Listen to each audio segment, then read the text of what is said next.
Well, Tesla Full Self-Driving Supervised version 12.4.1 is out to several people now, and it's an amazing improvement, but the bugaboo that's been at the center of my complaints since the beginning appears to still be there, and that is midterm planning. But an AI expert says that large language models are the solution, and I tend to agree. So let's take a look.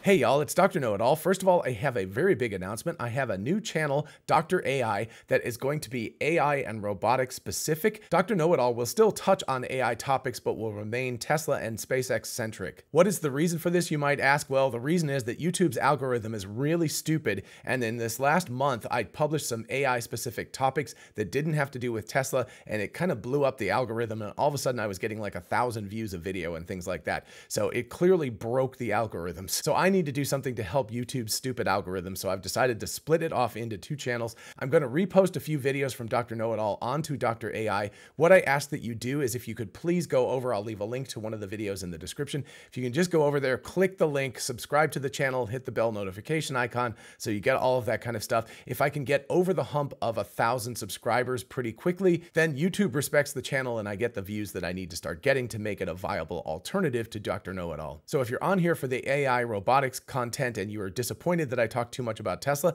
definitely head over there. If you're a big Tesla and SpaceX fan, of course, you should definitely still head over there as well, because they are obviously working in the AI space. And that's what we're going to talk about on this channel today, of course, with Full Self-Driving. But I wanted to be able to talk about AI specific topics because I love that. I have a lot of background in that, but I don't want to break the algorithm and have 1,000 people view my videos. So hopefully this will help to fix it. And hopefully you can help me get the other channel up and running very, very rapidly. That would be great. Much appreciated. Thank you so much. All right, so on to the topic of the day. We're going to look at this video from AI Driver. He says, extreme example of full self-driving 12.4.1, lane indecisiveness regression. I'll play the video. You're going to see, I think it's 6 lane changes and very, very quickly. Let me turn off the sound. It's just the sound of the car running. So you can see the car is making a left-hand turn and then the noodle goes to the middle lane from the left lane. So maybe you could argue that that is reasonable to do that. Then it's going to go again over to the right-hand lane here. So it's making, and it's also wiggly. I've seen this happen with 12.3 several times as well. So that's 2 lanes. Now all of a sudden it's back into the middle lane again. And so we're getting, this would be called lane indecisiveness or lane dancing or something along those lines. Now it's going to go across the intersection, which it does very, very well. It stays right in the lane it's supposed to, but then immediately goes into the left-hand lane. And so now we're up to 4 lane changes, and then you can see that this just continues on and it does 2 more, in rapid succession here.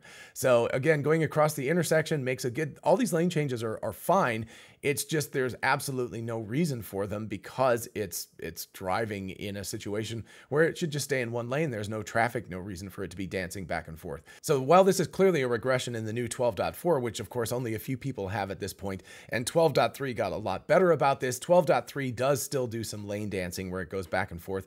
Seems to do it in very consistent places. One theory is that there is some Google Maps inconsistency, and Google Maps, the person driving and doing the mapping may have switched lanes a bunch of times, and the mapping is so precise that Tesla, when it's told to go in a specific direction, is actually going like, well, I'm supposed to be in the left lane right now. Whoops, I'm supposed to be in the right lane right now. I'm supposed to be in the left lane right now. So it's going back and forth according to Google Maps. But that's something that needs to be overridden by the training. You can't have a car going back and forth across lanes like that. I mean, if nothing else, the cops are going to pull you over for reckless driving at some point, because it's just, or maybe not even reckless, just stupid driving. You're just going to call attention to yourself if you do something like this. Plus it's annoying, and if there's other traffic around, you feel kind of like an idiot. So I'll start with my response to this. I'm going out on a limb here and saying that deep integration of large language model type transformer-based systems will be needed to solve these midterm planning issues. These have consistently been the bane of full self-driving, and with vanishing temporal gradients and more direct solutions, an LLM abstraction layer seems best suited to resolving the issue. I would also suggest this is well into development at Tesla AI headquarters in Palo Alto. So I'm sure for most of you that is a mouthful of gobbledygook and doesn't make any sense. I'm going to try to explain the problem in more detail in this video, and also the reason large language models can come in and save the day. But first I'm going to look at a video clip from AI Explained. If you don't know that channel, I highly recommend it. I of course will leave a link to the full video in the description. Check it out. Definitely subscribe to his channel. It's really amazing stuff. So the section I want to talk about starts about the 3.5-minute mark in the video, and it's about this paper, Dr. Eureka, Language Model Guided Sim-to-Real Transfer, and an interview with Jason Ma, who is the lead author on the paper.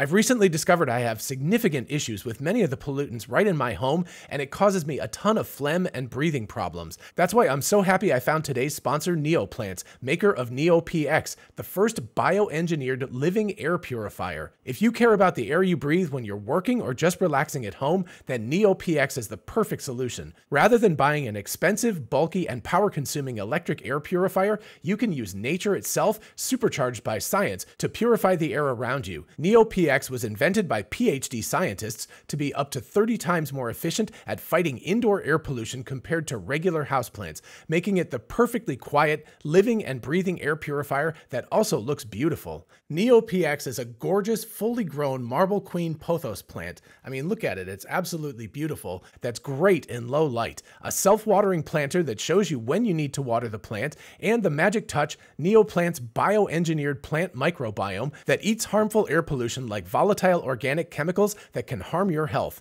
And it's super easy to use. Just add power drops to the soil once a month, set the plant where it can get some sun, and water when the green indicator disappears. It couldn't be easier. As you know, I'm a data nerd, so I bought an air quality monitor to see how well NeoPX did, and it amazed me. As you can see, the volatile organic chemicals, or TVOC, went from 0.546 milligrams per cubic meter down to only 0.016 milligrams per cubic meter with my NeoPX. I'm breathing easier already. Be sure to click the link below or scan the QR code to get an extra power drop sachet when you order your NeoPX. That's 7 months of pure air. A big thanks once again to Neoplants for sponsoring today's video and you for watching. Be sure to use my link to get a 7th month of pure air when you order a NeoPX. And now let's get back to it. But if you've watched my Dr. Eureka video recently, you'll know that it's not just about LLMs coming up with high-level plans and then relying on human demonstrations to exercise fine-grained robotic control, in this case of a robot dog. LLMs are actually really good at programming the RoboDog to, in this case, stay balanced on a moving rolling yoga ball. And I spoke with Jason Ma, the lead author of the Dr. Eureka paper, which was made in collaboration with NVIDIA, about how that will only accelerate. Robot capabilities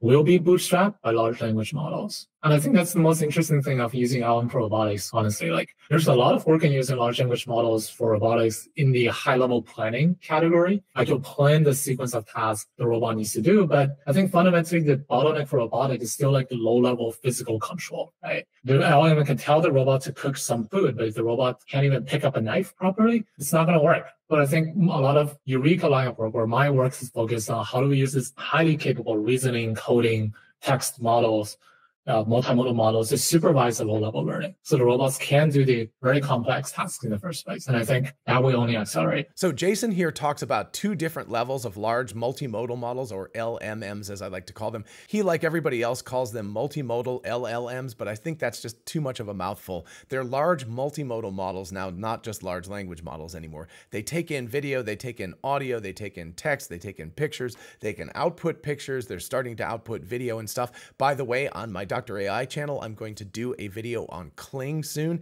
It looks like it could be a really worthy competitor to OpenAI's Sora and really, really interesting. So again, definitely subscribe over there. But Jason here talks about 2 different levels of LMMs being used with robotics. And what he's talking about is more humanoid robotics, right? Again, a car is a robot for sure. It's just a 4-wheeled robot with very, very few output controls. It's got steering wheel angle, braking, and acceleration. That's basically the only controls it's got, whereas a humanoid type robot has many kinds of controls on it. So very, very different output space, but the input space is very similar. It's vision and audio in, and out of that, you're developing a plan on how to interact with the world.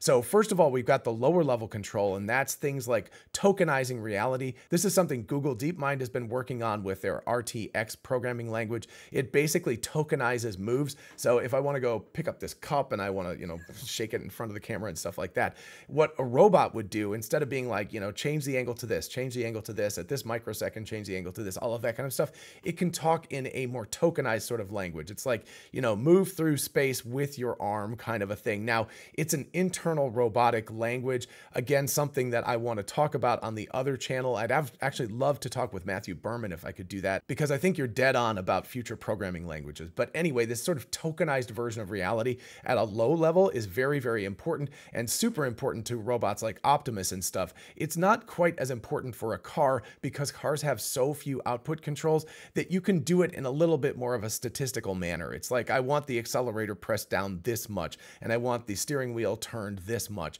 And then you're, of course, getting feedback from the inertial measurement unit and from the cameras and stuff. It's like, did you just have such a massive acceleration that the person's going to, fly back in their seat or something, or go flinging to the side? So you get feedback to control that kind of stuff. But I don't think that the output's going to need that kind of low level, large multimodal model control on the output level. You're not going to need to tokenize it quite that much. The outputs are relatively simple. Where you need the large multimodal model to really come in is exactly what Jason talked about at the beginning, which is the higher level sort of reasoning step. It's the thing that's currently missing. So what you've got is three sort of levels when you're doing driving. And this is something you as a human do as well with a GPS. So first of all, you got your GPS as a human being. So let's just think about a human. So you've got your GPS. It gives you like, follow this path in 2 miles, take a right onto this road, then take a right and merge onto the highway, go on the highway, all that kind of stuff. Tells you speed limits, all of that kind of basic information. So it gives you where to go. And the alternative, of course, in the old days was either memory, or you'd have to have a map and you'd have to look with a highlighter, hope you got it right and didn't miss your exits and things like that. But with a GPS, that's just available to you as a driver. So that's the big picture step. The small picture step is don't crash into crap, right? That's turn the steering wheel, hit the brakes, hit the accelerator, make sure that you're not touching anything else. Don't hit the people who are walking around, don't hit the other cars, don't go through a red light, all of that kind of stuff. Those are fraction of a second type decisions to up to 1 second. So you might be thinking about it on the order of 1 second. Just don't hit stuff. That's the basic thing. As Scott Walter likes to say, the basic goal of a car is not to interact with the environment. Except for your tires touching the asphalt, it really doesn't want to do anything. It doesn't want to touch anything. Doesn't want to hit other cars, doesn't want to interact with them. That's why, humanoid robots or even industrial robots or something, like the output controls are much more complicated. But for a car, that type of control is critically important, right? You can't be doing 70 or 75 miles an hour and run into a motorcycle or something, or another car. I mean, God forbid, that would be absolutely terrible. So the big thing is don't interact with anything, but it's got to be just perfect. And that's something that I feel like Tesla has nailed over the years. Back with version 10 of the software, it was, a bit of a white knuckler. You didn't know when you would ever have to take over for a safety critical intervention. It's very, very rare that you have to take over in those sort of situations anymore. What is more common is this kind of weird thing where it's doing lane dancing that AI driver showed off in that clip. So that's the big picture, the Google Maps thing, and that's the small picture, don't run into stuff. In the middle is this midterm planning, I like to call it. Tesla has another name for it, and I keep forgetting what it is. They call it something else, but I think it's the controller or something along those lines. I call it the midterm planner because the idea is, as a good driver, and there are many, many bad drivers out there, but as a good driver, you should always be imagining 20 to 30 seconds into the future. What does that car look like it's about to do? Which lane do I need to be into given the amount of traffic and where I need to be going, right? So if I know I have to move over 2 lanes to get onto a highway entrance in a half a mile and it's very, very heavy traffic, maybe time to start thinking about moving over now instead of waiting until the last minute. So that's rational type thinking. That's planning. That's a more abstract level of thought. It's not don't run into stuff. It's not here's the GPS, follow this route. That's the in-between where you need some level of abstract thought and also the knowledge to understand different circumstances, right? It's different at 3 o'clock in the morning when nobody's on the road than it is at 5 o'clock in the afternoon when it's rush hour. Very, very different circumstances, same roads, the context changes entirely, and you have to think about where you want to be and how you want to plan ahead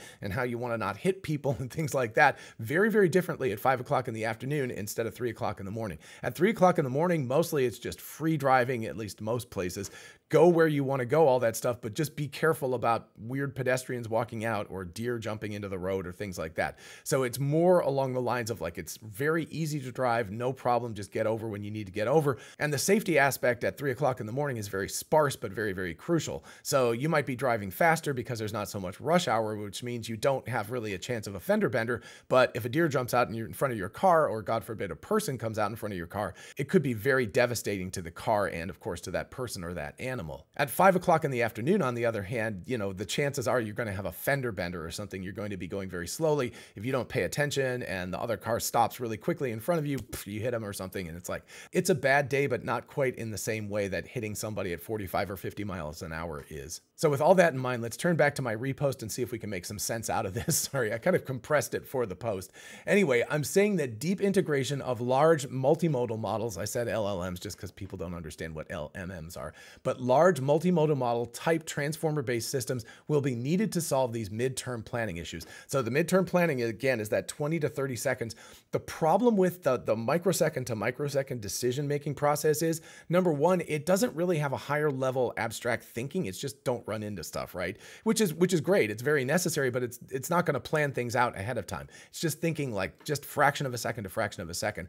The second problem, and what I talk about here, is the vanishing temporal gradients. It means that you have to have a massive amount of memory to remember. You have to have a sliding window of memory, sort of looking at what's going on now, plus a small amount of time in the past in order to have a sense of what's going on. That takes an exponentially growing amount of memory and compute power the longer you want to be paying attention to this stuff. It's the same kind of thing with a large language model. It's a big difference between an 8,000 token window and a 1,000,000 token window. It takes a lot more compute and processing power and some algorithmic tricks and things like that to get an LLM from 8,000 tokens up to 1,000,000, but that 1,000,000 token window means that it can read books and things and maintain all of that in memory. So this is something that the little fraction of a second by fraction of a second control output system really is not designed to do, because it's just too memory heavy and it's having to calculate in real time, 36 times a second, it's got to be outputting something. Whereas if you think about the more abstract reasoning level of things, that's something that could take place once every half a second, once every second.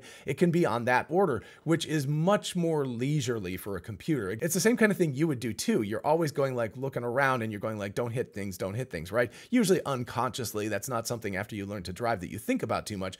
But the planning part of things kind of comes in when you pull up to a red light and there's like 10 cars in one lane and there's one car in the other lane, and you're like, well, obviously I should get over and be in the lane that's, have fewer cars in it, because that makes sense. It's also it's rush hour traffic. I need to get over 2 lanes of traffic. So should I start trying to get into a slot now? Is it too early, too late? That's the kind of planning you can do just when it's necessary, and you think about it every few seconds. You don't have to think about it constantly. It's not, requiring that much mental capacity. So this is what I call an LLM abstraction layer, right? You've got a level that's not the microsecond to microsecond don't hit things. It's a level above that where it's like, okay, here's the situation. I know in 0.4 of a mile, I need to be 2 lanes to the right. Very, very crowded traffic like right now. I can see that. Should I start getting over now? It can ask itself that question and it can kind of tokenize the answer, right? So it can have an internal dialogue. You can imagine it having a little linguistic dialogue. Now, it's probably not going to do it in English like we would do it ourselves, but it's going to do it in some sort of machine language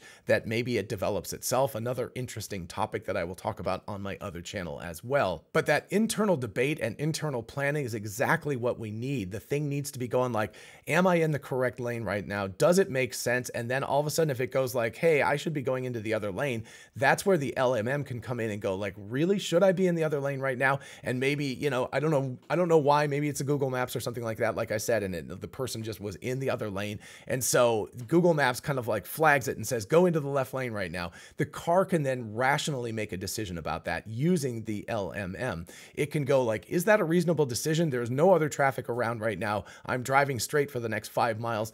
Why would I want to get over into the left lane? And it can reject that, impulse. You could think about it as a person, right? If you had somebody in the passenger seat going like, get in the left lane, get in the left lane, you would rationally think to yourself, does this make any logical sense why I should do that?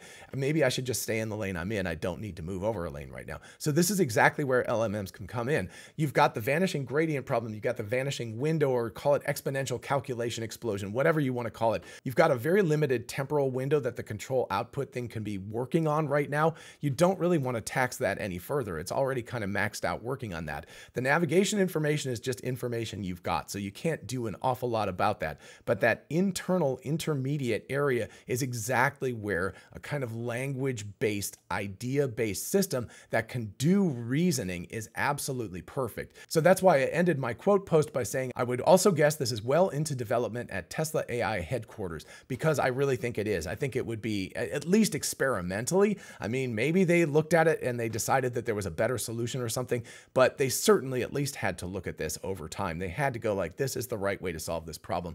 I think that we will probably see in 12.5 or 12.6 an implementation of this. Will they officially tell us this is part of the solution or not? I don't know, but we've already seen inklings of the way xAI and Tesla are working together, including that lovely controversy about the fact that xAI got a whole bunch of H100 GPUs over Tesla. It was all explained away by Elon. But anyway, the two companies are in, tight cahoots with each other. And we know that xAI has been training on some of Tesla's full self-driving information. We've seen evidence of that. The fact that Tesla has access to Grok and could actually really integrate it deeply into their driving system as that midterm planning level would be absolutely astounding. And given the timing of things and how well Elon and even Ashok and others have said that 12.5 and 12.6 are going to perform, I think that's where we'll see LLMs actually being utilized in full self-driving. And I think it will make a kind of miraculous change. It will finally get rid of that midterm planning issue that, like I said, has plagued Tesla's full self-driving since the early days. All right, so those are my thoughts. Definitely let me know what you think in the comments, if you agree or disagree, or if you think there's a better solution to this midterm planning crisis. And while you're down there, if you don't mind liking and subscribing, it really does help out the channel. Thank you all so much for doing that. And finally, a big thanks once again to Neoplants for sponsoring today's video. Be sure to use my link in the description to get a 7th month of pure air when you order a Neoplant, and I'll see you in the next video. Bye-bye.